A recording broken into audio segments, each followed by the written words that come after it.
Jammu City. Namaste, I Randhir Kumar Gautam. On behalf of Swadhyaya Chakra family, I welcome everyone.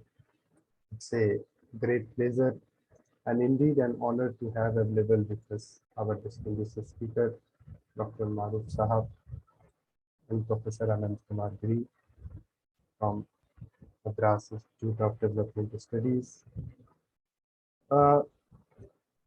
And we are gathering here for very important occasion. We are celebrating what anniversary of century of Chitta Ranjan Das, the creative thinker. So first I will talk brief about our Swadhyaya Chakra and then give a kind of brief introduction of biographical self of Chitta Ranjan Das.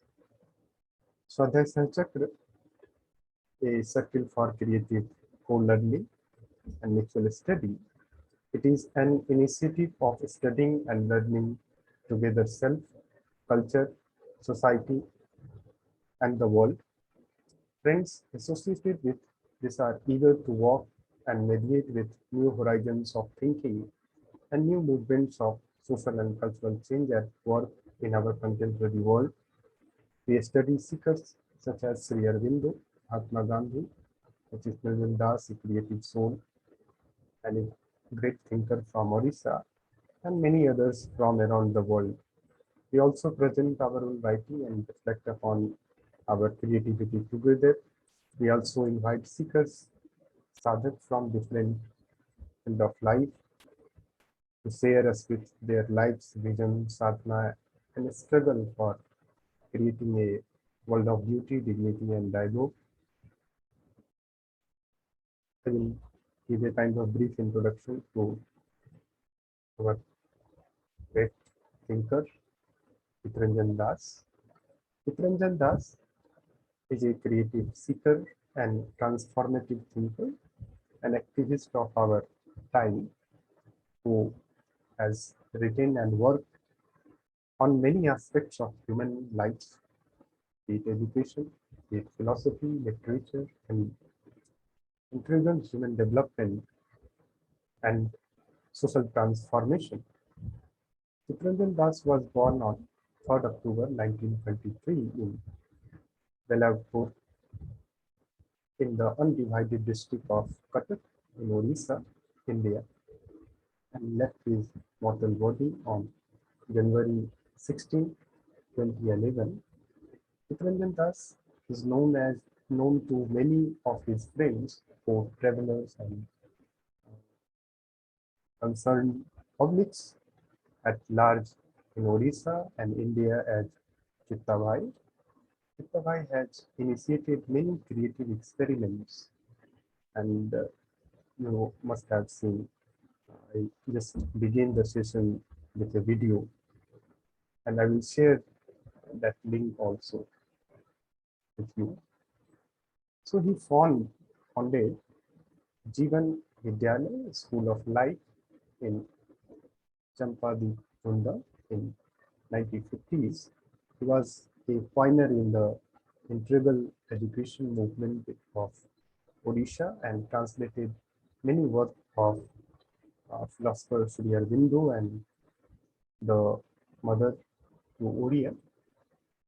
He nurtured both other Siksha Bandhan and Nava Pallava creative efforts in education and travel development in travel empowerment development in Odisha. He wrote and transmitted around 250 books, a majority of them being in Odia and some of these in English. So with these words, now I would like to invite Anant Kumar Giri sir अच्छा मुझे पता to kindly share his thought and moderate the session.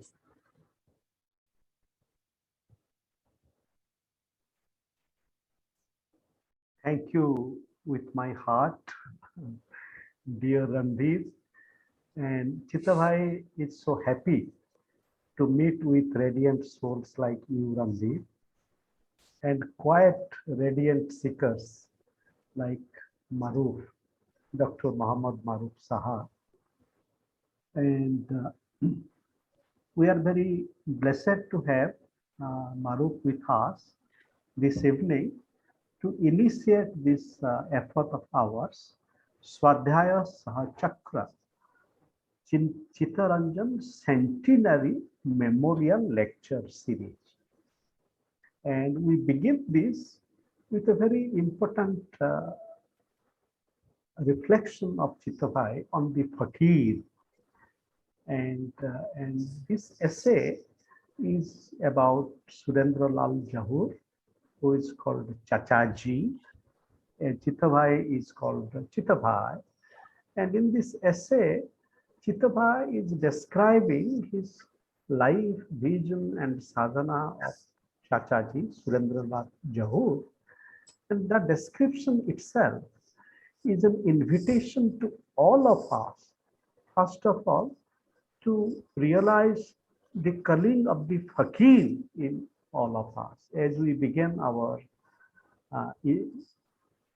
reflection this evening with this song of Kabir, Man Lago Yar Fakiri Me. And Chitta Bhai himself was not only a great lover of Kabir, but in his own life, he lived the element of Kabir as a living reality. His another essay in Odia called Kabir Khada Bazaar Mein. Kabir is standing on the street. And he also has another essay called Bruti Renu Pose Kutumba. So with my work, I nurture my family. Therefore, Kabir is a living reality in the life of Chitta Bhai, which is an eternal life. This evening, we also feel the living presence of Chitta Bhai with us. So this essay, The Fakir on Errand, it's a beautiful, deep meditation. For example, he's writing that how to be a Fakir is to really be an instrument of the divine. And that when we choose to surrender to the divine, and this divine is an open sense. We can surrender to nature, we can surrender to love. That surrender itself brings a sense of fearlessness within us. And then we can live the life as a hero. And this living life heroically, and that resonates with certain aspect of both Tantra and Sufism, where, and our dear friend Maroof is a very deep traveler with this sort. Just this evening, I was reading his essay on Abhinavagupta and his work on tolerance, on pluralism, and for peace. So to live life as a hero, that means that we live heroically to be able to be an instrument of the divine. We live heroically not to dominate of other people or not to be a slave of our passions. In this essay, Chitta Bhai also writes about Chachaji, that how he was a catalyzer, to be a catalyst. And we all have felt that how Chitta Bhai also was a catalyst. He catalyzed things. In fact, this catalyzing is a very interesting chemical function, and chemistry and alchemy come together. So to be a catalyzer is a part of a Fakir. And when we become catalyzer, Chitta Bhai is writing, then we become a source of attraction. It is a circle of energy that we radiate. Therefore, about Chachaji, he writes that when you sit beside him, we feel drawn to him. We do not have a sense of repulsion. And that is also our experience with Chitta Bhai, that how so many people could feel a sense of identification with him. And that again is an invitation for us to follow the path of a Fakir. So far, friends, you might know that many of us were associated with Chitta Ranjan, Professor Chitta Ranjan Das Memorial Lecture Series, purchased by many of our friends. And in this lecture series, we wish to listen to some seekers, most of them from outside Odisha, who can help us understand Chitta Bhai in a global perspective, in a very interesting, humble global engagement. It is in that spirit I had requested Maroof to kindly reflect on this essay, the Fakir on Errand, understanding Chitta Ranjan from the perspective of Sufism and perennial philosophy.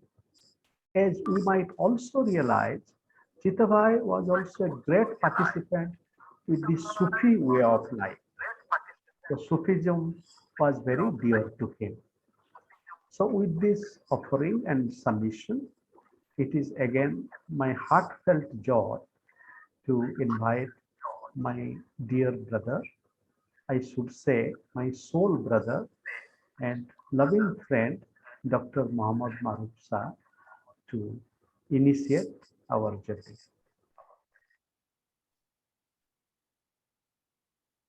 Thank you so much, Giriji, Birji. It's always a pleasure. In fact, I owe it to you to need adventure into this Odisha literature and this great soul, our Das, which means, in fact, the devotee.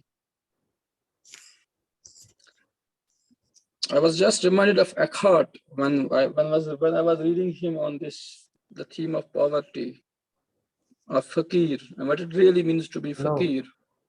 Hello. I will first quote Eckhart. Quote starts, the man who abides in the will of God wills nothing else than what God is and what he wills.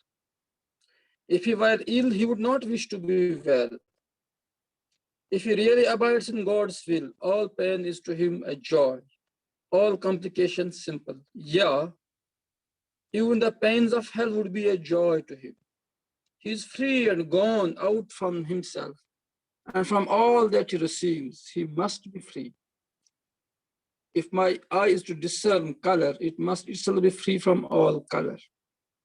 This is what Eckhart said. And in fact, it's a famous Sufi saying that like water, which assumes the color of the container, Sufi in fact is open to the other, to universe, to cosmos, and has no will. In fact, Islam in Sufi definition, in general scholastic definition as well, it fundamentally means surrender of the will. So when that is called fana.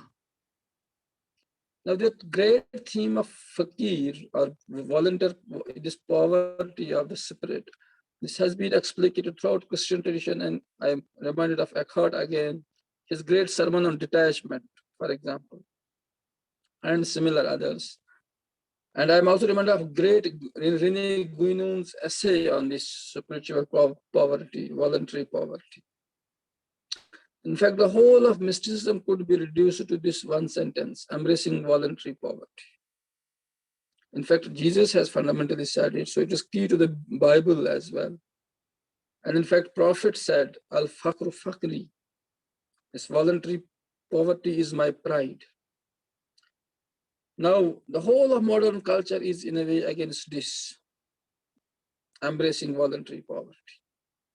So that's why our great, this writer, whom you have selected for today, he assumes importance as a critic of modern capitalist culture.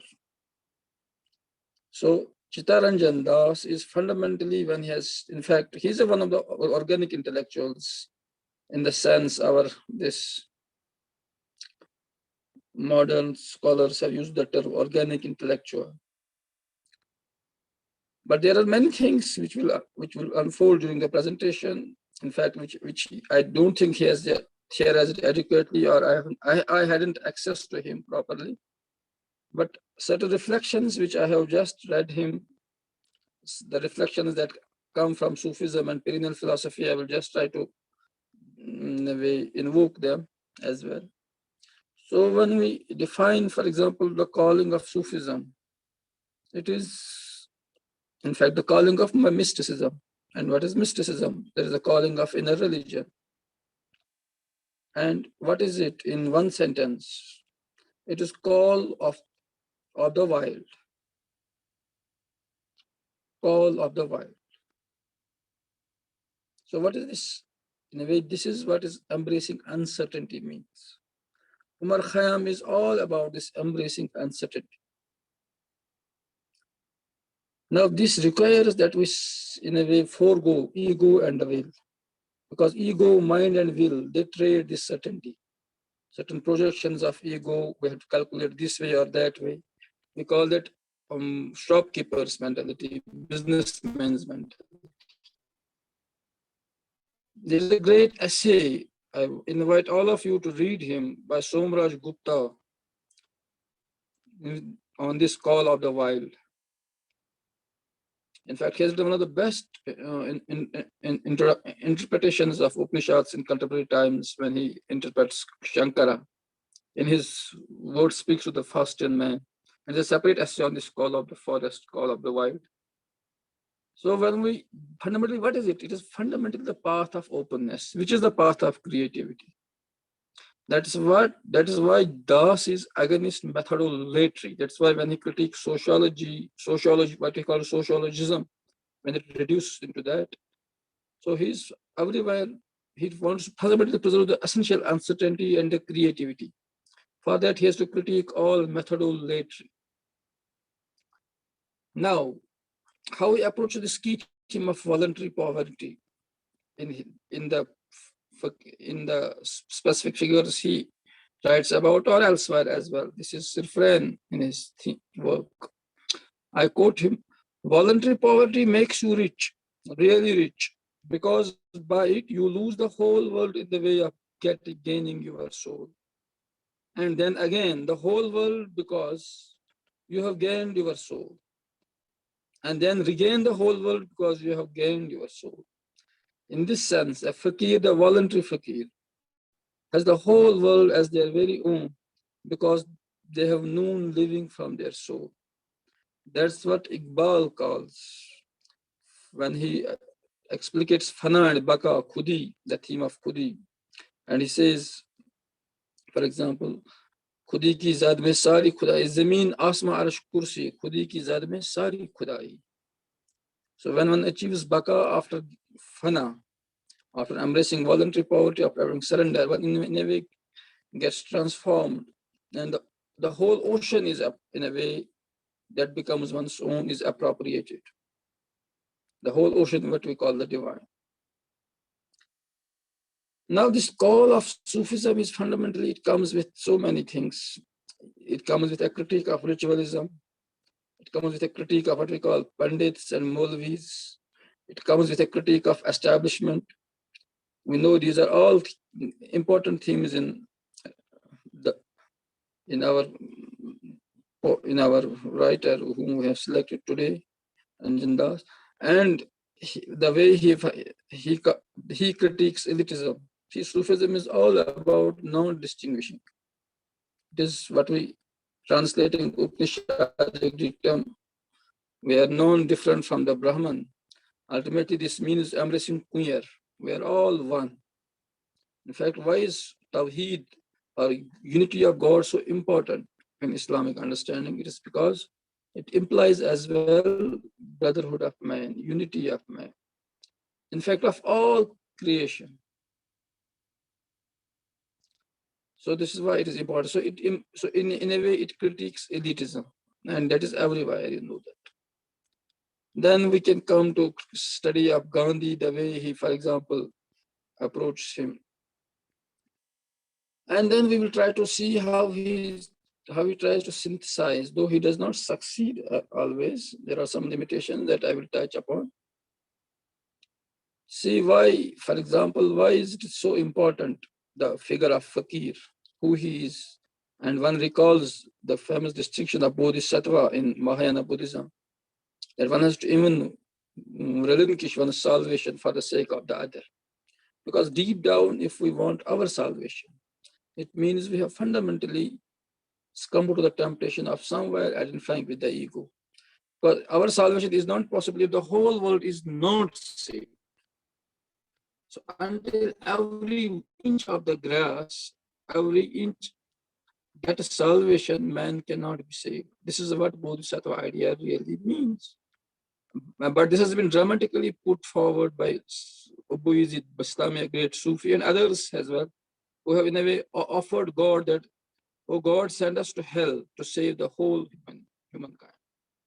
They in a way are ready to go to hell for to suffer eternal fire for if it saves others. See, when he in a way approaches this Bhima boy, see how he writes about him.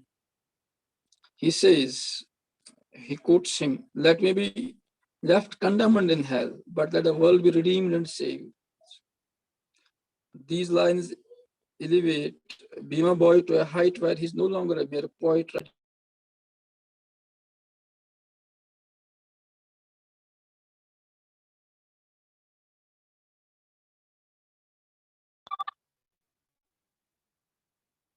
Fakir Mohan, he goes on to state in one of his poems that a Muslim who condemns non-Muslims as non-believers, a Vaishnava who made their investment on the outer God, and the Christian who worships only Christ will not at any time enter the kingdom of heaven.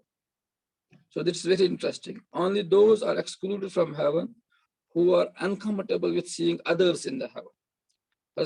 For example, exoteric religionists everywhere are wedded to what we call exclusivity of salvation. So the problem with them is if they go into heaven, they'll find others of not their liking in heaven. So they will not be comfortable there. So they self-exclude themselves from heaven. So this is the point of, in a way, many Sufis and this our Ranjan Das. Those, he writes, I quote, those who will really be entitled to go to heaven, I mean, will be persons who have at once acquired in their lives the faith as upheld in Islam, the love as spoken of and lived by Jesus, the asceticism as practiced by Gautama the Buddha, and the bhakti and the unflinching reverence and surrender as propounded by Shri Chaitanya. Faith, detachment, love, and reverence have been described by Fakir Mohan as 4 fundamental articles of spiritual aspiration and attainment. Now, I have also read others working on Das, and in fact, Giri that wrote wonderful introduction. So, what is Pagan philosophy is all about finding commonalities among us religions. Now, that is important. But what are those commonalities? In fact, Kumaraswamy defined the key task of modern philosophy as finding the commonalities among us religions. In fact, if we just see that, for example, the debate over Islamophobia, Afghanistan, and we see nationalism is pitched against other nationalisms. We see the way authoritarian politics has worked out in, for example, Second World War, First World War, Second, and then today we find that legacy. Then we come to understand why these are so central to understand. If we are able to find a common root between religions, that means between civilization. So there is no clash of civilizations. Huntington thesis, we know that famously.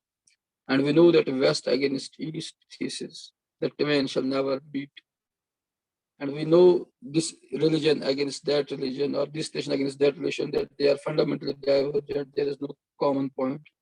This idea has dominated 20th century and 21st century politics. This is responsible for so much of bloodshed. And in fact, why are there borders at all? Why are there visa regimes? Why are there all these, in a way? They are fundamentally because we fundamentally identify with the ego or a collective ego, which we define with a nation or a particular regime of artificially defined boundary. Now, if we come with these 4 things, faith, detachment, love, and reverence, then I think we are able to transcend this exclusivism, what we call civilizational exclusivism, and the fundamentalist tendency everywhere. There is both secular fundamentalism and religious fundamentalism. This reverence for the other, this finding sacred everywhere. This is how we are able to question the dominance of secular episteme. And then if we want to critique religious episteme as well, which in a way is artificially pitched against the secular, then we can invoke this as well. And for religion, the whole world is a mosque. Whole earth is a mosque. Iqbal said this. In fact, he quoted Islamic traditions on this point. What it means the whole world is in a way made sacred. That is why we are able to better treat environmental crisis.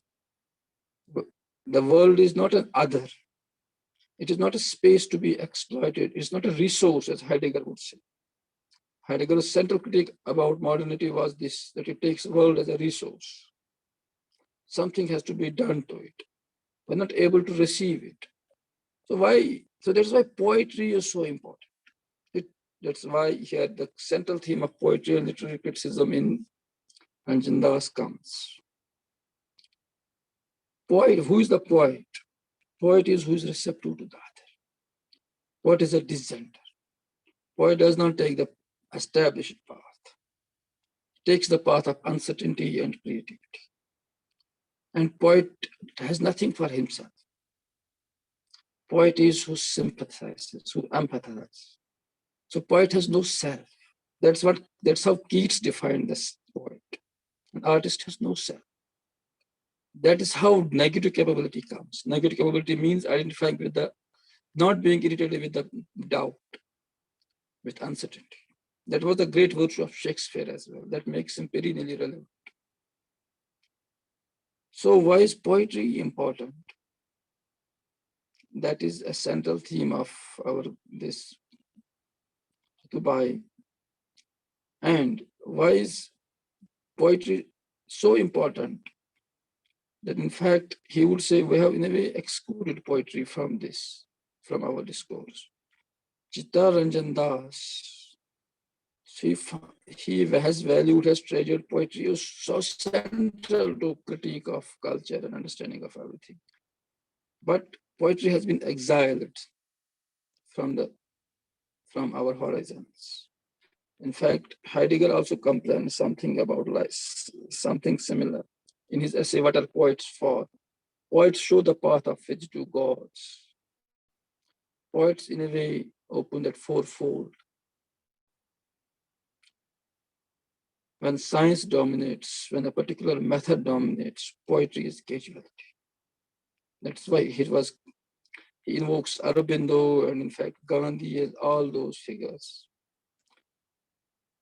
In Islam and Sufism, poetry is so important. In fact, Prophet Muhammad has said, poetry is in the Minashara Hikmah. There is hikmah, wisdom in poetry. Example. So hikmah is one of the hikmah or wisdom, teaching wisdom is one of the functions of a prophet. That we know is also the function of a philosophy, love of wisdom. Now, if poetry has been so central to Islamic tradition, for example, that we find major companions of the Prophet as poets. We find till date the major seminaries of Islamic tradition. For example, you take Deoband and Bareilly in India, their major figures have been poets. So why is it so?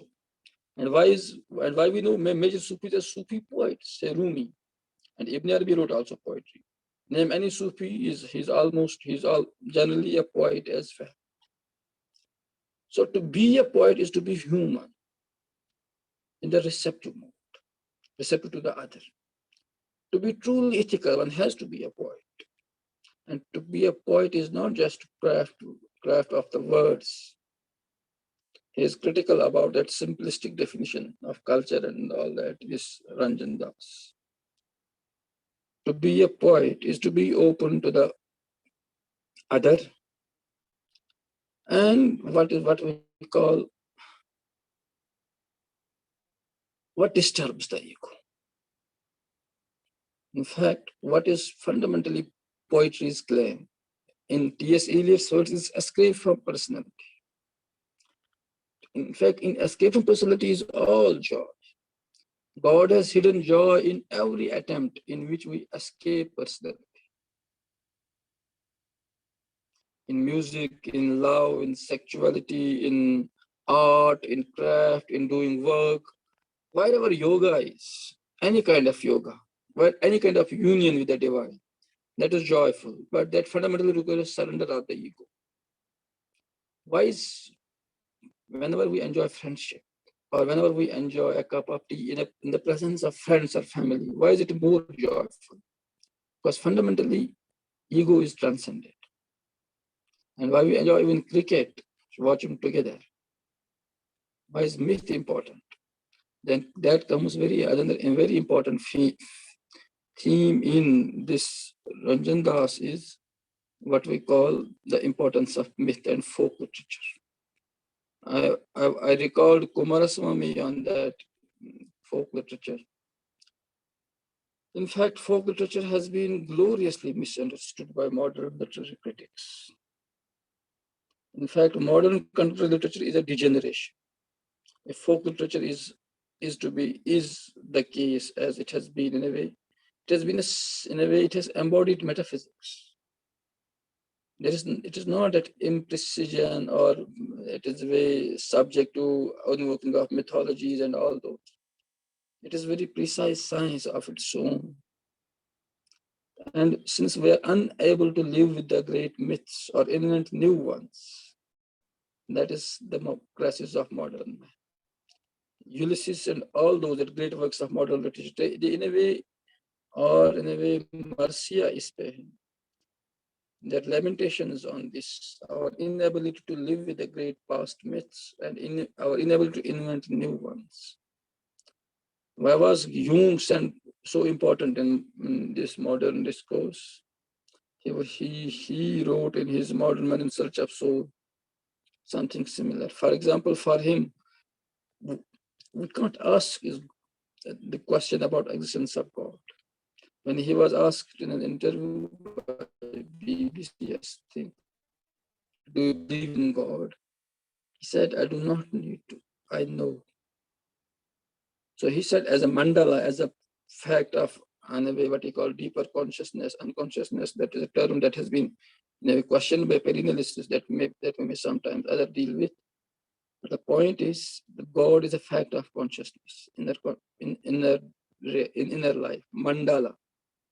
So it is inscribed in the very heart of constitution of things. We are in a way we are wrapped up in a symbolic vision. That's what poetry always tried to capture, but which we have forgotten, our modern literary critics. The meaning of symbol has been forgotten. There's a great book on symbolism by Rene, the great perennialist, but that has been generally forgotten. What is the meaning of symbol? Nothing, whatever we encounter, is itself. Everything we encounter is ayah in Islamic terminology. It's a sign of God, symbol. It participates in a higher life. So we can't be reductionists. Everything we see is a face of the beloved in the Rumi's language, for example, in Hafiz's language. Everything smells of the beyond. Now, when we debate where is the evidence for the supernatural, for the beyond, for the sacred, that shows how far we have, in a way, went from the trajectory. To be a poet is to be, by definition, to be faithful to the mystery of existence. And that is precisely faith's territory. We will read something about why he was uncomfortable with Pandits, for example. We will appreciate better our Das. In virtue, I quote him, in virtue of the special contribution made by the tribe of our Pandits in this field, culture has in the long run come to mean an organization which arranges a mutual feast of words. It's really interesting to think how some people suddenly rise up to culture after having remained totally outside of it during the entire tenure of their hectic working life. It's also equally disheartening to see that through the efforts of these Pandits, culture has meant the occupation of mainly retired persons who, to people who thus relegates its life with culture to persons who are basking in the one parasta phase after having accumulated enough money for several lifetimes. The pathology of this is yet to be studied. We fight fakirs pitched against what we call mullahs. There was once, in fact, alims are also called mullahs. They were really honored, but with time, especially, there has been a certain degeneration. They were identified with the worldly empire. So Ibn Arabi equated Pharaoh with these exoteric Zahir Parast ulama Su, what he called these scholars of religion, who make a business out of religion. The key definition of a Pandit in this negative sense is, or a mullah is this, who earns bread out of religion. Now, Fakir is fundamentally, in a way, embracing voluntary power. He does not earn bread through religion. So that is the point of this. And now, another very important of modern politics, that one sentence that I can paraphrase is, the great tragedy of our times is everything is looked in political terms. So Das is a critique of this. He writes, I quote, too much emphasis given to political leadership, and there is too much dependence on it. This may be due to over-politicization of our national life. Now, this is a very important point. Why are not poetry so central? खबरें prime minister और politicians की मतलब क्यों होती है? रोज कविताएं क्यों नहीं सुनाई जाती हैं खबरों में, प्राइम टाइम में? Poetry has sustained civilizations for millennia. Poetry has been for the first and Rosa generation. Kumar writes about it, for example. Why are poets now so marginalized? And why are politicians at the center? Why is power at the center? And politics as pursuit of power. That is fundamentally his critique. That's why he invokes Gandhi, and why he's so, in a way, he appropriates the idea of ahimsa. I recall, for example, both Aristotle and Al-Farabi, who wrote on politics. Politics is fundamentally an attempt to secure sada, what we call eudaimonia, or in a way, redemption of the people who are under a particular ruler. So the job of a ruler of politics is to allow, to make such an arrangement that people are free to pursue their ultimate end of eternal joy, union with the divine, or what is called eudaimonia, the ultimate good. But modern politics is a pursuit for power, which has fundamentally forgotten this. So that is why Das and others and Gandhi have been so critical about it. Now he writes about Gandhi. I quote, Mahatma Gandhi once defined politics as a means to wipe away the tears from all people's eyes. By this, he meant that the aim of politics ought to be to ameliorate suffering. This, according to him, was more so in India, where suffering was the lot of majority of its people. But politics in India does not smell of anything now. At any rate, it does not smell of politics in the real important sense of the term. I recall, for example, Errand and many others who have written on this violence and the idea of this real politics and with the degeneration into this authoritarianism.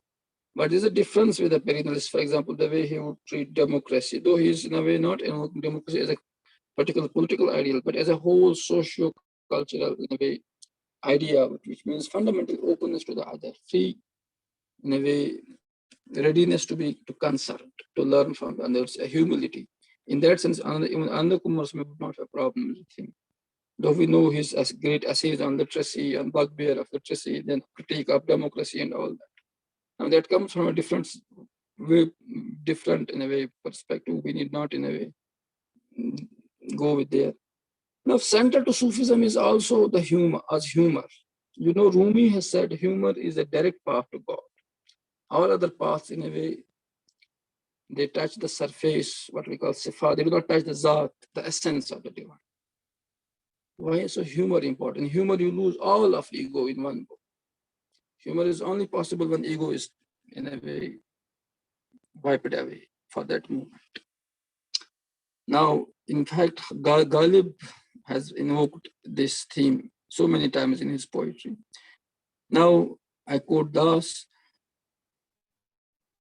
you can laugh out at your loudest with a sordid, even with a sordid heart within. Humor, real humor, knows how to laugh at itself. Real humor knows how to understand everything and thus feel responsible for everything. And what is more, it is always optimistic. It has not lost hope in spite of the shortcomings and the lapses. It has the courage to be in spite of. In fact, comedies are said to be higher genre than tragedies. And we know Dante's great work was titled Divine Comedy. Now, important point to note is, there are so many books on Sufi humor. Idris Shah has written so much on it. In fact, it is very few people know that Prophet Sallallahu Muhammad Sallam had appointed a person to tell jokes. So jokes are so central, humor is so central to creative life, to the life where we live as community. But we know how humor has been in a way lost in our contemporary. We have other forms of it. That's not humor, proper humor. In fact, humor is an answer to nihilism. There is a great book on it. Humor, in a way, in humor and nihilism. I've forgotten the precise title. But the point is, if we are truly able to enjoy humor, we have no complaints on earth. We laugh at ourselves. Now, what is fundamental critique of atheism from Das's point of view, for example? Or from Ibn Arabi's point of view? I recall, in fact, that when I read him, he quotes Mother. We know the beloved figure in Aurobindo's whole corpus. There are people who love adventure. It is these I call, and I tell them this. I invite you to the great adventure. In fact, all the great teachers of the world have spoken of this adventure. Now, this is very important. What is fundamentally atheism in Ibn Arabi's and this Das's perspective, if I would love to call it, if we can put it that way, I mean. It is inability to go for a great adventure of spirit. It is not taking final step to the unknown. It is stopping somewhere. Say we define Muhammadan station in Ibn Arabi's sense is station of no station, where you consent to perpetually travel, move on, and do not stop anymore. That is a central theme in Iqbal as well. He says we should not, in a way, he says, talk of union in this sense, talk of finding truth is what is called maut, death. Real life is hayat javida, is payham rawa, hardam jawa hai zindagi. Chalte rehna. And to talk about a particular point where we have to stop, that is the problem. So if we are really ready to move with the unknown, to take into to advance into the higher realms of the consciousness, that is an invitation to belief, invitation to faith, invitation to Islam, invitation to mysticism. And if we want to stop somewhere, we have conceptual, in a way, shibboleths. We have made some picture that we cannot step beyond this. That is atheism. And that's why it is problematic. In fact, Tolumin has, in a way, distinguished between Eastern and Western philosophies by noting, especially with regard to India, that there are so many stages of consciousness distinguished. We know in 3 or 4 in normal waking and these consciousness in Western tradition, but he counts so many in Indian tradition, and there's a great science of them. So when we invite people into Sufism, we have to just discipline attention. That's the purification of consciousness. And then what we call divine, when we define God as pure consciousness.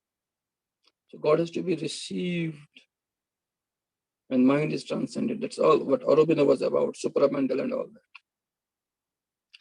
Now Balarama Das, he refers to him, this our Das.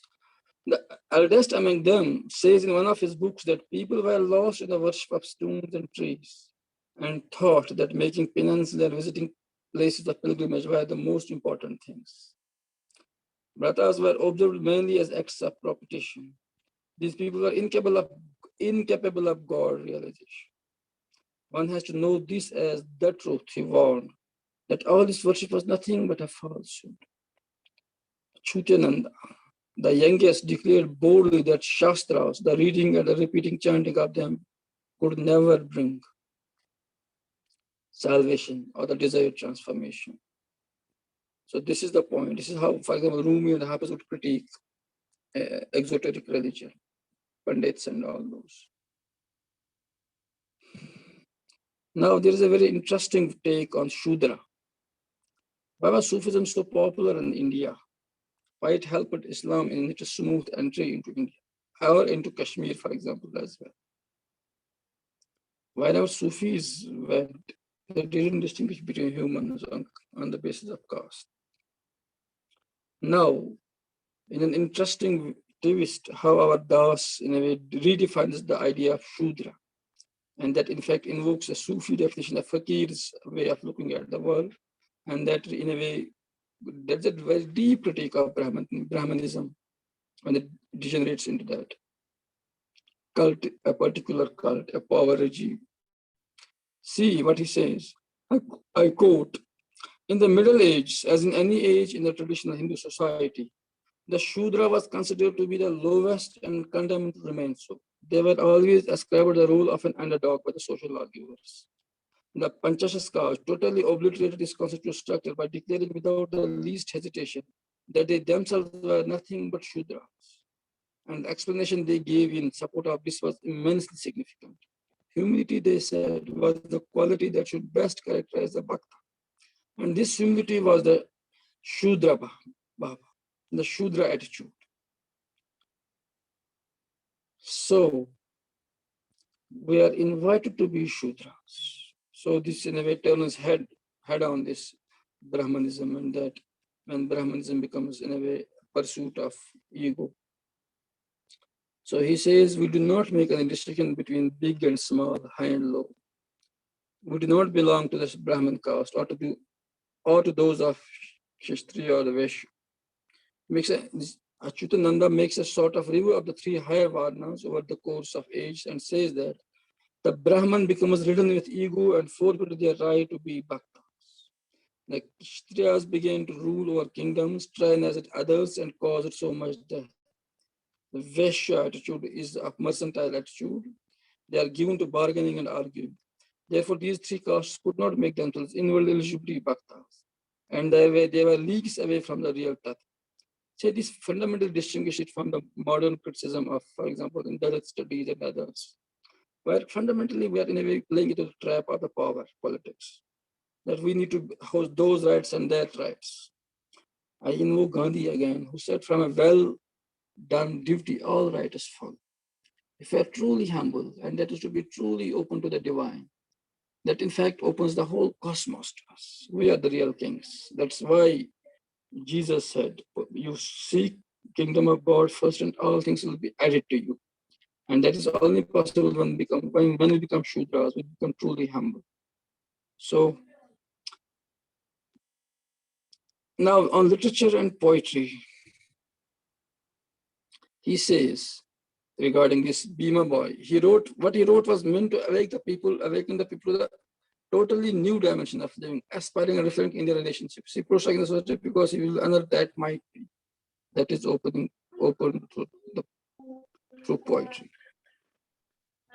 Kindly stop me when you want to, because I love discussion more than this one traffic.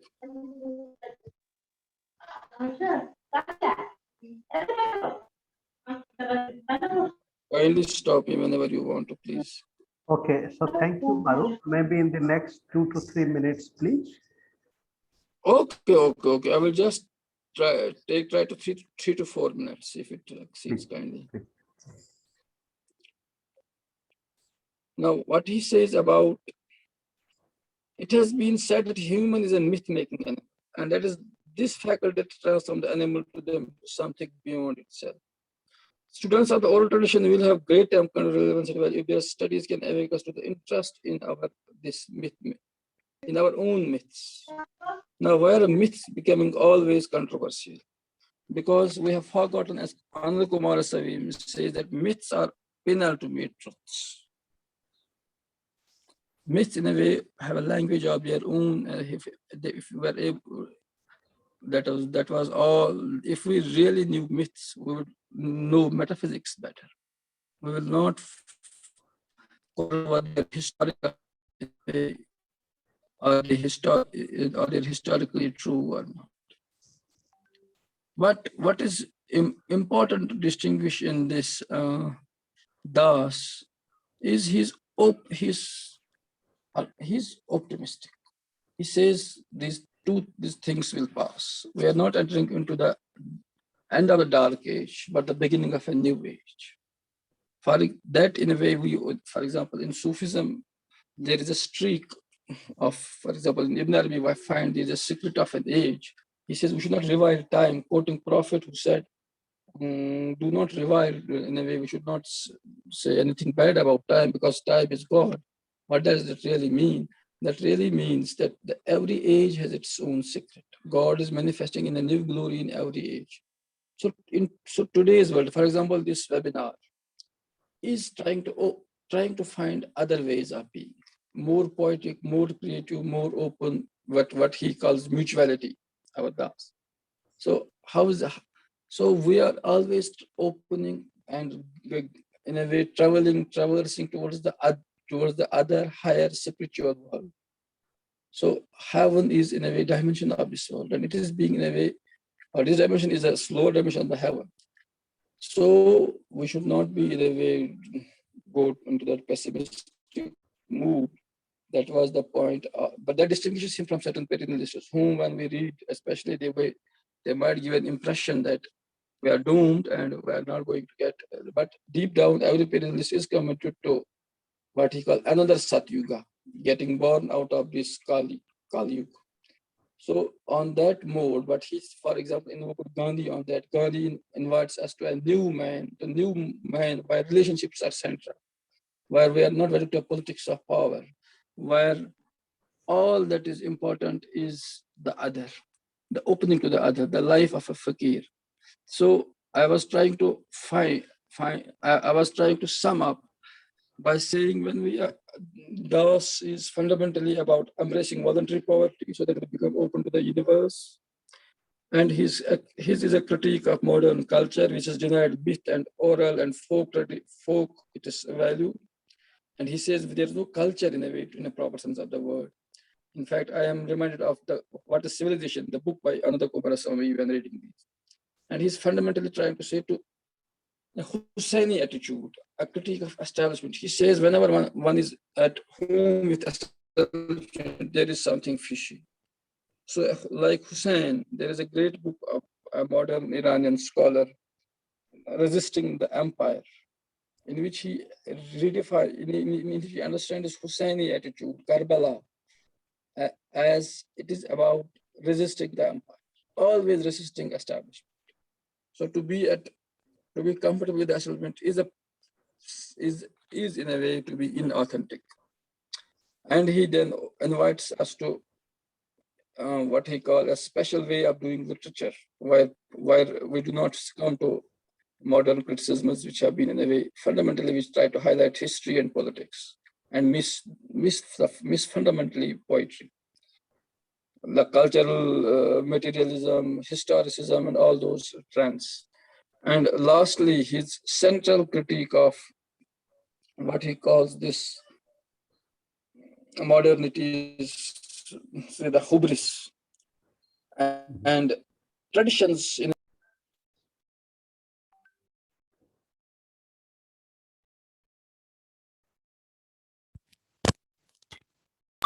on that I will just and Sanskrit, it is said, is the most ancient language in the world, though this is not so.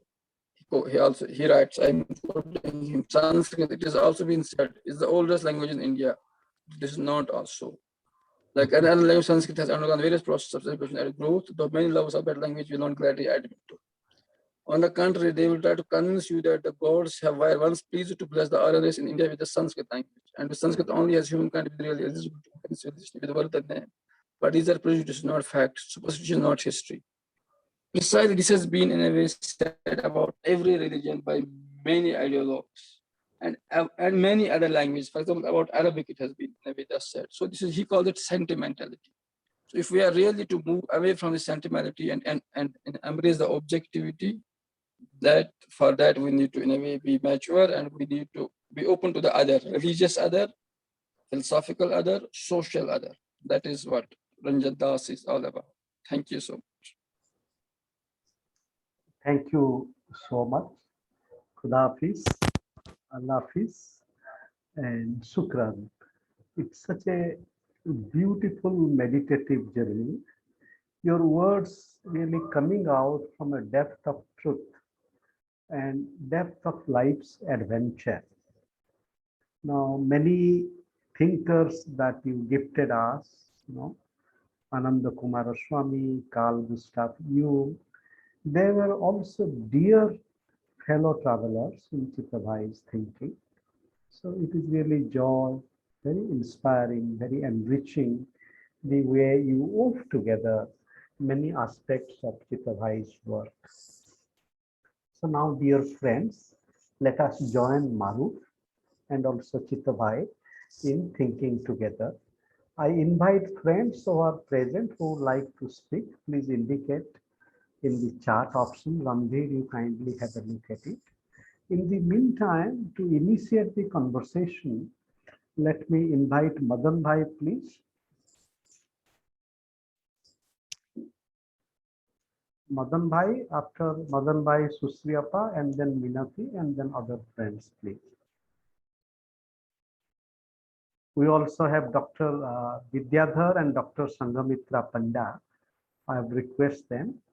And Ajay Kumar, Ajay Bhai. So each of you please take 1 or 2 minutes and please have our round table of conversations.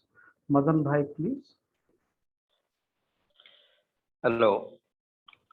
So it is an excellent deliberation, and Chitta Bhai as a Fakir, and really we have worked with him for a good number of years, and we really feel what today's lecture said with Chitta Bhai. He really lived with the heart of a Sudra, and he was always trying to dissipate with the Brahmanism culture. That you said that's the egocentric humanity, human pitches. And he always wanted that a free movement, free group, a group having no head, means no hierarchy, and that should move with a common spirit and for the betterment of the society, and in a very without any advertisement and without any showing of nature, and as simple as one can live, and as simple as one can be with food and sleep and whatever. So as a real fakir, and that way we sometimes call Chitta Bhai here in our small group. He is like Socrates, and he moves and talks, and people follow him. So in Odisha, at least, there are many followers, young people with him, who have been inspired by his this fakir attitude and the fakiric movement that gives a different type of leadership, which is not really proclaimed, but it is really gives the involvement to the human work of life. And that really from this lecture, we also imbibe the same thing, but it's happened, what we heard. And I thank for the whole deliberation, and that everything was springing out from the heart. And that is really, I appreciate. and this gives a lot of hope that after the Chitta Bhai is not there with us in physical body, but such deliberation will give us again a new dimension of spirit to work for another future. Thank you. Thank you, Madan Bhai. Now, Susriyapa, please.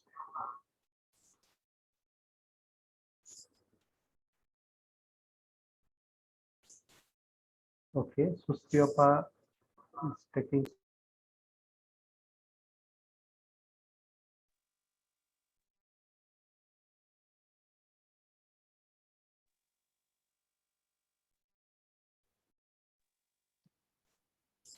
Hello, Minati. Okay, she's taking some time. Dr. Sanghamitra Panda, Dr. Vidyadhar. Hello, did you call my name? I couldn't hear. Yes, please. No, okay, let her talk or something. No, you can come now, please. Actually, I don't have anything to say much. Just when you will ask the question, I would like to ask one question to Maroof sir. So, Yes, okay. please ask your question. Yeah. So he was explaining now one negative capability, one point. It's not dealing with denial. Would like to listen little more about that.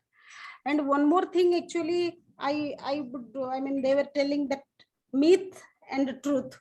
How do we know which one is myth and which one is truth? Because we believe many times what has been told to us, we think it is truth, but later we find it is a myth. So how do we differentiate between these two? These are two questions I would like to ask you. Thank you. I request Maroof to kindly recollect these questions, preserve it in your heart, and come a little later. And now Dr. Panda and Dr. Sanghamitra Panda, Dr. Sutalina Vidyadhar. Okay, as you are taking some time, Ajay Bhai, please.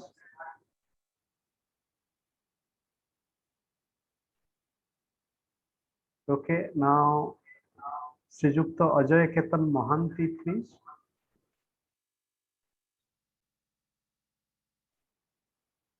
Okay, now Randhir, please.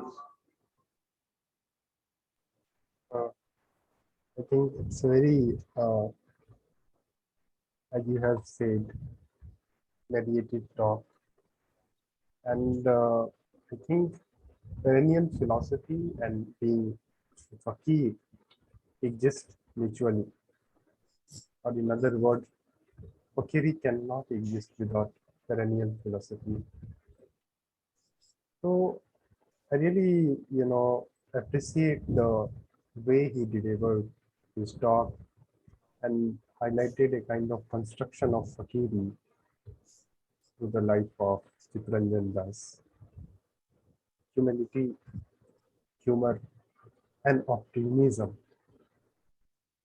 Theorizing itself become a kind of healing process when we talk about, creative things like poetry, culture, humor, humility. So in that sense, I think since I'm also working on a topic or a talk on Marcuse and Ranjan Das or Frankfurt School, emancipatory methodology and the whole Ranjan Das way of articulation of the world and theorizing reality. So I will deliver my talk on in that sense in coming lecture. But really, I am, I got a lot of clues. Although I have just started to read Chitta Ranjan Das, but it is very inspiring to listen Maroof Sahab because he always underline or explored some unexplored dimension of any simple thing. So it is really a very inspiring talk, and thank you so much, sir. Yes. Thank you, Randhir. And now we have with us Gopabandhu Bhai, Dr. Gopabandhu Mahanti, please.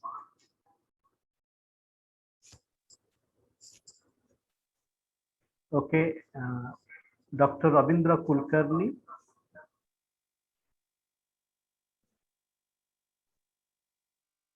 Okay, Dr. Kadir Bani, please.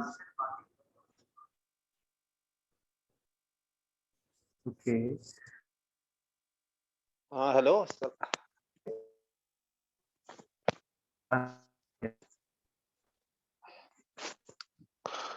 Hello.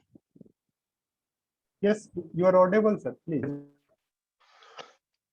Yeah, thank you very much for organizing this interesting session, and I thank Dr. Maroof Saab for this spiritually enlightening and enriching talk. It is always a treat to read or listen to Dr. Maroof Saab. I want to ask Dr. Maroof a question that though this spiritual element or this element of Fakir is integral to almost all religious or wisdom traditions of the world, but why did it happen in history that even such spiritual institutions or even these um, attempts at this uh, realization of the transcendence also got politicized? Why even such institutions were not spared by politics?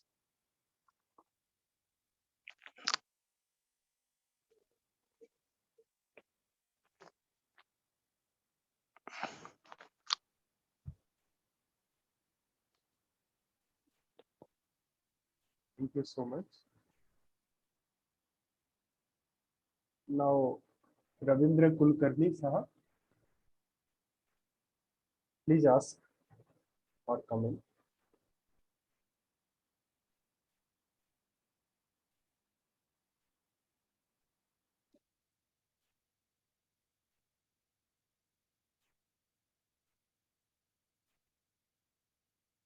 Rabindra Kulkarni Sahab, would you like to share your thought or any other participants? Sir, I have to say something. Please, please. Good evening, all of you, and it's my honor to say something at this platform. I was listening the deliberations by Dr. Maroof.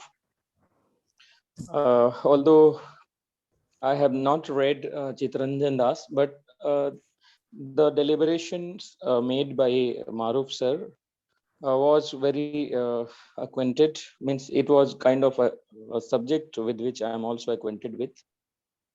Sir said poetry and poet means poet is the one who doesn't follow the usual path. He thinks beyond the box. He goes on such paths which are unexplored by using his creativity and critical thinking. So in that regard, I would like to remember Sumitranand Pant, the national poet of India. He says, even by defining poetry and poet, he says, Viyogi होगा पहला कवि, आह से उपजा होगा गान, निकल कर आंखों से चुपचाप बही होगी कविता अनजान. So of course, poetry, and in that order, even if I would like to recall William Wordsworth while he gives the definition of poetry, he says poetry is spontaneous overflow of powerful feelings, and it takes its origin from the emotions recollected in tranquility. Although one question was raised by Minati ma'am for Maroof sir about negative capability, but I would like to share my experience about negative capability. Negative capability was a term, a literary term coined by John Keats in one of his personal letter to his brother, where he mentions the term negative capability, and its meaning is a sense of negation the personality of author, writer, poets from the creative work. Means when some poem, some story, some essay, or any sort of literature is being produced by any creator or any creative thinker, he should try to separate his personality from the text. He has to adopt the expression and express his point of view according to demand of the story, plot, and character. So John Keats himself was a great practitioner of negative capability, and almost all his odes, he is very famous for his odes, be it Ode to Autumn, be it Ode to Nightingale. So in these poems, he tries to show that my personality is different and I'm writing different. And in that letter only, John Keats has referred William Shakespeare. He says it is almost impossible to find out the characteristic of William Shakespeare by reading his tragedies and comedies. The moment we read Macbeth and we try to find out the personality of William Shakespeare in Macbeth, we'll find a different structure. From Macbeth to King Lear, we will find different. From then Hamlet, then other like comedies. So Shakespeare was a great practitioner of negative. He negated his personality from his creation, and that's why he became an evergreen writer and thinker, and that's why he is worshipped today and his work is appreciated. So this has been my observation, and I had to say thanks for giving me the opportunity. Thank you. Rabindra. Thank you. And now I Well, was cut off. I joy to join. Now Rabindra Kulkarni ji.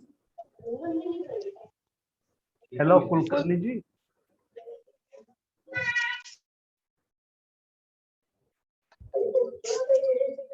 Hello Kulkarni ji.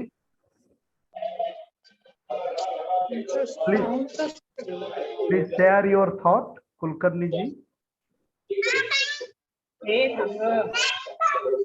Okay. So now Nalini bhai and Tuli didi.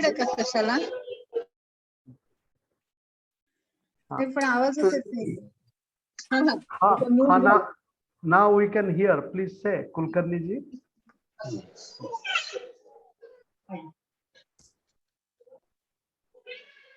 Namaste, Kulkarni ji. Namaste ji. I just joined because I knew Maroof ji. Acha. Yeah, I just wanted to say hi to him, and I just wanted to know what he was saying. I don't have any opinion on my own. And where are you based? I am in Pune. Oh, in Pune. Okay. Namaste. So lovely. Kasi ahat? ठीक है उत्तम है. Okay, lovely. Thank you for joining. And now Nalini bhai and Tuli didi, please. Good evening to everybody. I am listening to Mr. Maroof. His speech is very inspiring, and I am also well known to Chitta Ranjan Das, who is known as Chitta Bhai. I have read some of his books. I have also met him in his house and various Suhud groups. And he's a Chitta Bhai is inspiring writers and speakers. And above all, I am very much glad to listen to today's speech. And I will no more to say this much. Thank you, everybody. Thank you, Nalini bhai. Tuli didi, please.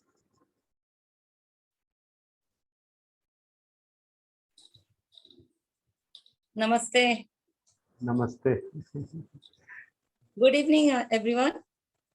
I am really privileged to get the opportunity of such a wide and universal platform, and where I have been given the chance to listen about Chitta Bhai's philosophy, the synchronization of religion, poet, and poetry of Sufi, Sri Aurobindo, and many more.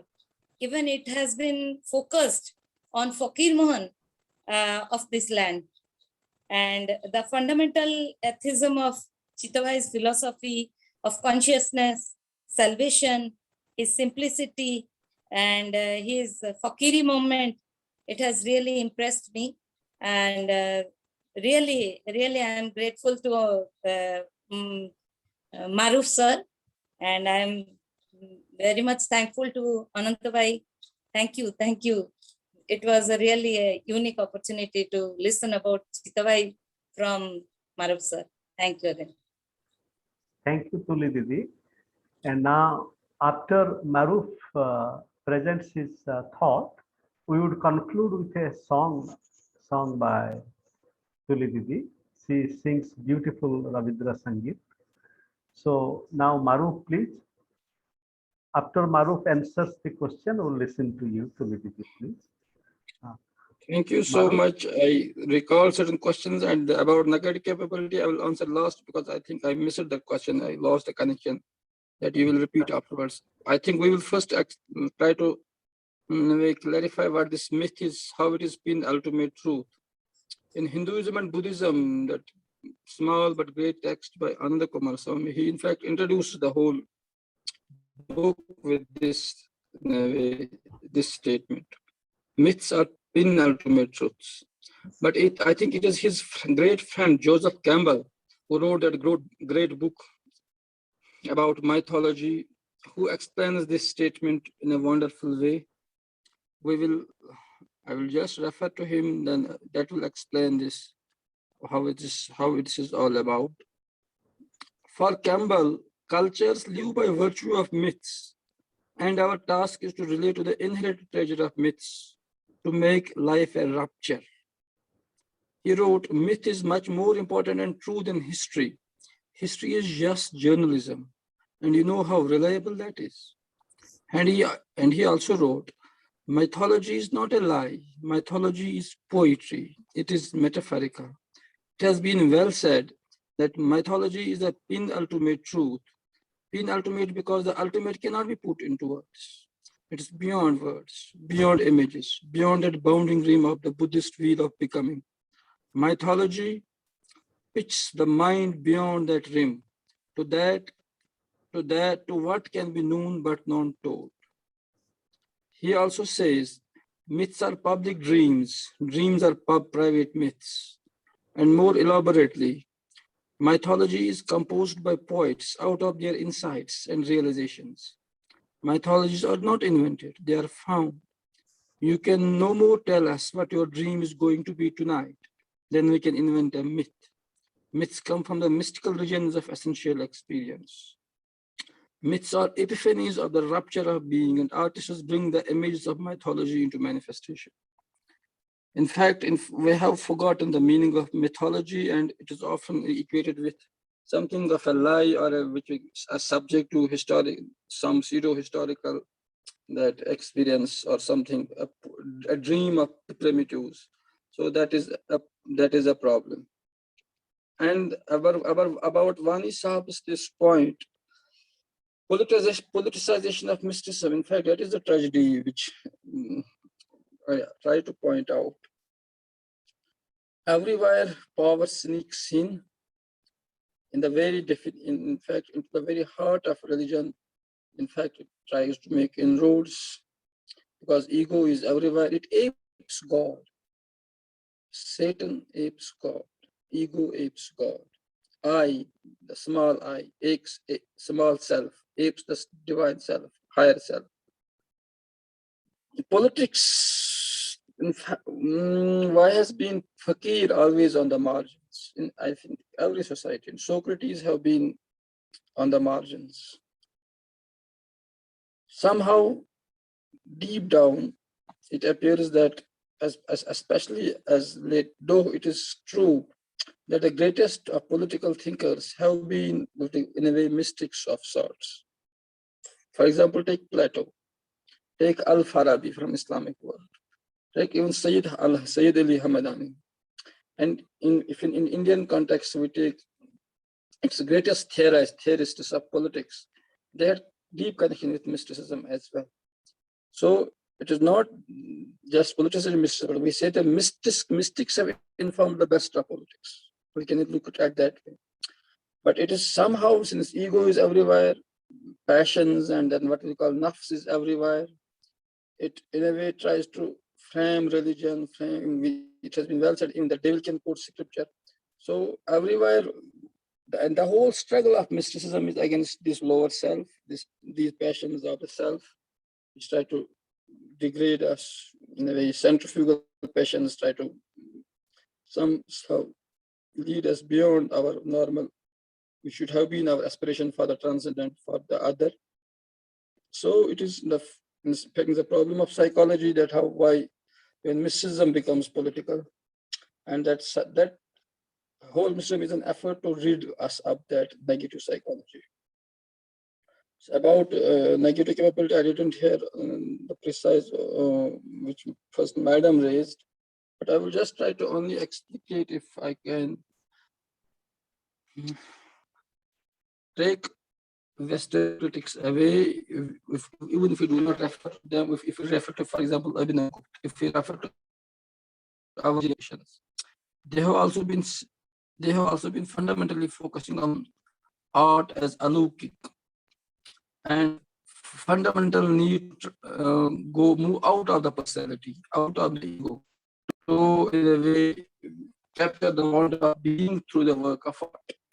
So negative capability is not to settle for conceptual fixties. It is a great virtue where we resist constructing the particular images. It is fundamentally deconstructive movement. And we know what is fundamentally Islam or Shankara about.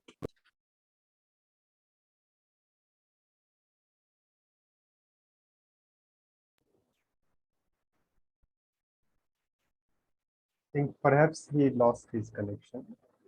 Hello, couldn't hear anything. Yes. I think Maroof Shah has lost his connection. He was talking about negative capabilities. In the meantime, very quickly, Santosh Pai, please.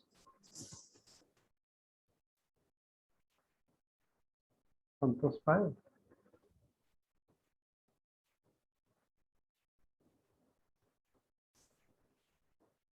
Okay, so now we can listen to Yes. Santosh Bhai, you have to unmute yourself. Please unmute yourself and ask the question.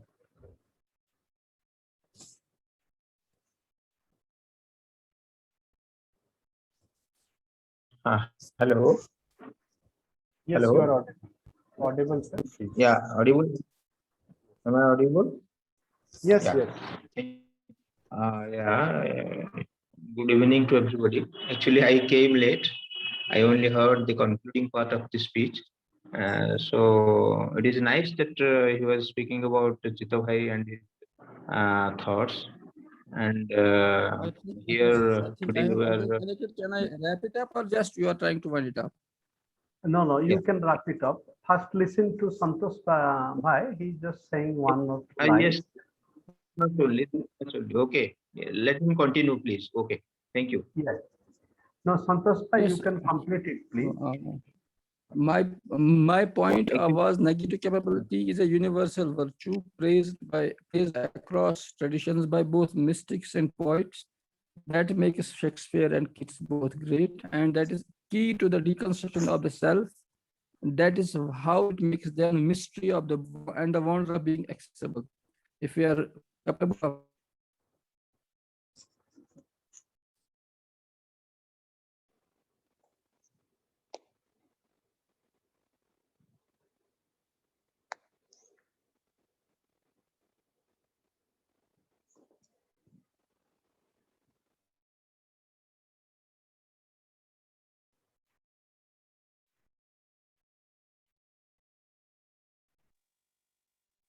So I was just, I think there is a, So I was trying to say, in fact, in first around 70, 80 pages of his first volume of The Words Speak to the Faustian Man, Shankara interprets interpreted by Somraj Gupta in precisely this sense of negative capability. He also invokes Wordsworth and all that to interpret Shankara for a Western audience.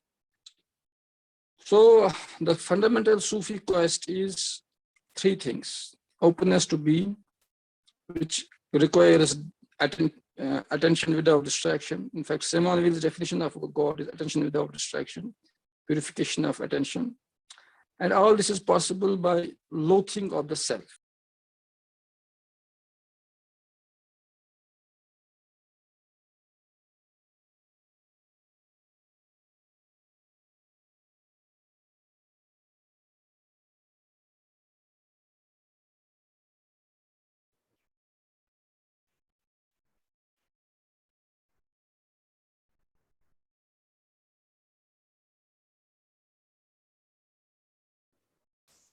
It seems Maroof got disconnected again. Okay, Santosh Bhai, you can kindly complete it.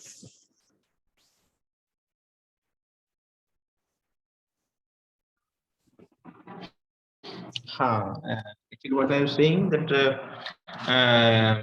it is nice to hear about Chitta and his thoughts, and almost all of us from Odisha who have joined in this meeting are familiar with him and his teachings, with his life and teachings, and we have spent so much, so many years with him. Almost all of us have spent in many camps and study circles he was conducting, and he was such a person. He belongs to so many. He is he is a freedom fighter, a Gandhian and Aurobiндanian, and he has he had synthesized the philosophy of West and East. All these caliber. He was a man of such a caliber. It is always good to hear hear about him. So because I came late, and this question, yeah. So the question about poetry and poet, and that was the deliberation of was very nice. So this much only. So let Thank me. you, Santosh Bhai. Thank you. Now, Maroof, please complete your thought. Yeah. Maroof, please. Yes, I will just try to explain. If I am not irritated by not getting connected, if I'm absolutely fine, if I do not want others to listen to me, then that is negative capability. So it's always a discipline. This is what mysticism invites us to. I recall Ibn Arabi, he says, whosoever wants people to hear him, or whosoever is in a way too anxious to reply to criticism against himself, he is not a fakir, he is not a seeker, and he is not even he should not be even allowed to what we call his murid, initial seeker. So the point is, negative capability requires us deconstruct the self so that we are open to the other, and that is in fact how poetry is possible. Poetry is possible only when we take a call against the self and then open up to the other, the whole universe, the whole cosmos. And in fact, what is God? God is the other. So the only distance between God and man is their old self. That is why martyrdom is so central to every spiritual tradition. And martyrdom is fundamentally loathing against the self and sacrificing it for the sake of the other, the neighbor, the love, what we call, or the beauty. In fact, beauty only flashes. It consumes the self. When self is consumed, beauty is born. When self is consumed, divine in us is born. When self is consumed, truth is born. But only distance between truth and us is the self. So, and poetry is one of the means of getting away from the self. So that is what I wanted to say. And I wanted to thank everyone who appreciated this. In fact, about appreciation, I also recall Campbell and great poets. Fundamentally, what is appreciated is the impersonal, is God, not us, not the self. So if we find something appreciable, it is God is only glorified. And in fact, God alone is to be glorified and to be appreciated. So the glory belongs to God, I mean the other. Thank you so much. Thank you, sir, so much. Thank you. And now we'll listen to a song of Tuli Didi. And of course, Minati, you have a poem to read? Yeah, I have a poetry. Quickly, I can read once she finishes. Yes. That is about poetry. The poetry about poetry. Lovely. So let us hear Tuli Didi, please. First, I will sing. Yes. Yes. I'm not a singer, but as I like to sing, so I will sing. বড় আশা করে এসেছি গো কাছে ডেকে লাও, ফিরায়ও না জননী, বড় আশা করে এসেছি গো কাছে ডেকে লাও। দিনহীনে কেহ চাহে না তুমি তারে রাখিবে জানি গো, আর আমি যে কিছু চাহিনে চরণ তলে বসে থাকিব, আর আমি যে কিছু চাহিনে চরণ তলে বসে থাকিব। তুমি তুমি না রাখিলে গৃহ আর পাইব কোথা, কেঁদে কেঁদে কোথা বেড়াবো, ওই যে হেরি তমস ঘন ঘরা, বড় আশা করে এসেছি গো কাছে ডেকে লাও, বড় আশা করে এসেছি গো কাছে ডেকে লাও। Thank you. Okay. Thank you, Tuli Didi. And now Minati. Yeah, the title of the poetry is What Poetry Means to Me. Poetry is a string of heartfelt sentences, a garland of emotions, like many scented flower, words interwoven together. Poetry is a soul to look for, in an empathetic eye, wading through life's chaotic ups and downs, and keeping myself sane. Poetry, it excites my senses, the thrilling adventures, living through many lives and feelings of as many as characters. Poetry, the rhythmical creation of beats with music, melting and flowing and floating around to soothe the body and mind. Poetry, it is my soul created with the imaginative thoughts, fulfilling and happy sigh of relief when the heart's content is poured on the paper. Poetry, the sole arbiter of taste, binds us together and does keep connected in the journey of creativity. Thank you. Thank you, Minati. Now, So now, Devendra, sir. Dr. Devendra. Hello. Yes, you are audible, sir. Yes, sir, I'm audible. So I have to propose a vote of thanks now, Yes, yes, please. or as I was listening two songs. So if you allow, I can sing an indigenous song, means Bhojpuri song. Should I? Please, you can.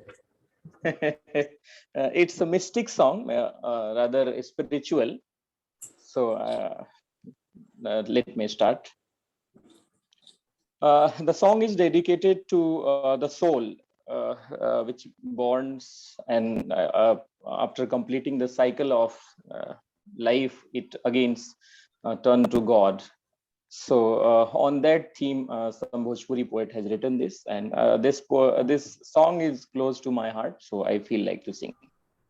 It is like भंवरवा के तोहरा संग जाई, भंवरवा के तोहरा संग जाई, आवे की बेरिया सबके हु जानेला, दुअरा प बाजेला बधाई, बधाई, दुअरा पे बांधेला बधाई, जाए की बेरिया केहू न जाने, जाए की बेरिया केहू न जाने, अंत अकेले उड़ जाई, भंवरवा के तोहरा संग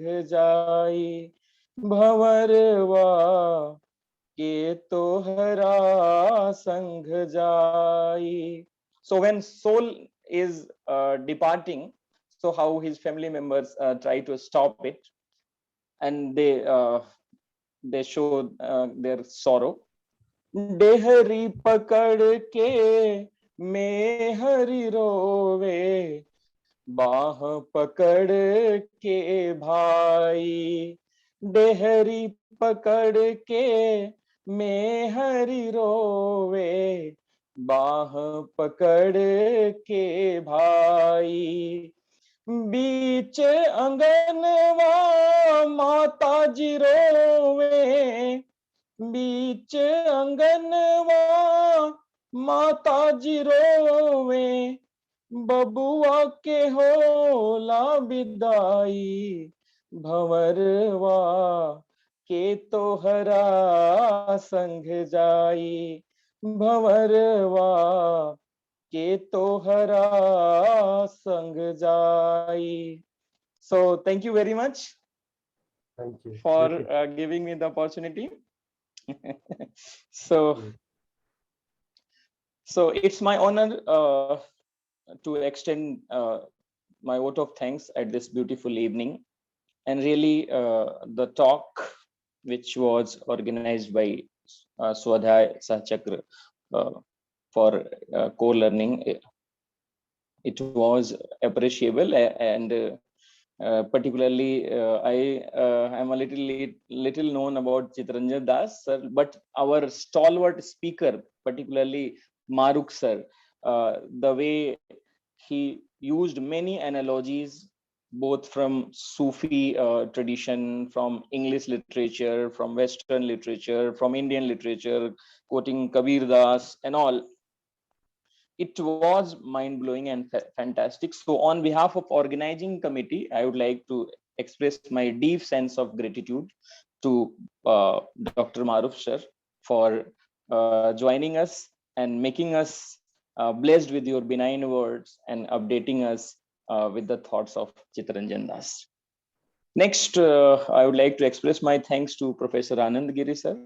As usual, sir is like our source of motivation and inspiration, and it is Anand sir, because of whom we come to know with so many ideologies, philosophies, with which we are quite far away. So sir, I bow my head in gratitude to your good self. So thank you very much. Minati Pradhanji and all the distinguished co-learners and participants. I express my heartfelt gratitude to each one of you from bottom of my heart. Minati Pradhanji and others. And last but not the least, I would like to express my thanks to the convener and means one of the active member of conduction of such activities, Professor Randhir Gautam, for organizing, planning, and executing it successfully. So I express my thanks to Randhirji also. So this has been a kind of expression from my side. Thank you all from bottom of my heart. Namaste. Thank you, Devendra. Thank you all and good night. Thank you. And I wish to share one thought very quickly. After 2 weeks, on September 29, we have our dear friend, Professor John Claymore, who would present the Chitta Ranjan Centenary Memorial Lecture Series. And it is from 7 to 8:30 p.m. So we invite you to kindly take note of it and join us. We'll send you the invitation quickly. Thank you, sir. Namaste.